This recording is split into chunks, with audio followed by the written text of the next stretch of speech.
அயோத்தியில இருக்கக்கூடிய ராமர் சிலை பத்தின மேலும் சில இன்ட்ரஸ்டிங்கான தகவல்கள கவர்மெண்ட் தன்னோட எக்ஸ் வலைதளத்துல பதிவிட்டிருக்கு. ஒவ்வொரு ராமநவமிக்கும் சூரிய வெளிச்சம் இந்த சிலை மேல படுறதுக்கான ஏற்பாடுகள் செய்யப்பட்டிருக்குன்னு சொல்றாங்க. இந்த சூரிய வெளிச்சத்தை இந்த சிலை மேல பட வைக்கிறதுக்காக கண்ணாடிகளையும், லென்ஸஸையும் யூஸ் பண்ணதாக சொல்றாங்க. குறிப்பா இந்த சூரிய வெளிச்சம் இந்த சிலையோட நெற்றியில படுற மாதிரி ஏற்பாடுகள் செய்யப்பட்டிருக்கு. இந்த ஏற்பாட்டுக்காக கண்ணாடிகளையும், லென்ஸஸையும் மட்டும் தான் யூஸ் பண்ணியிருக்காங்க. எந்த விதமான எலக்ட்ரிசிட்டியோ, பேட்டரிஸோ யூஸ் பண்ணல அப்படின்னும் சொல்லியிருக்காங்க.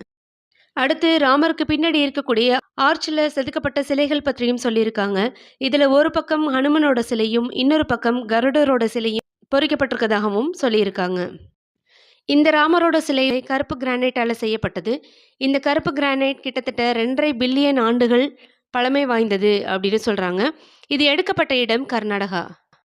குழந்தை ராமர் தலையில இருக்கக்கூடிய கிரீடம் 1.7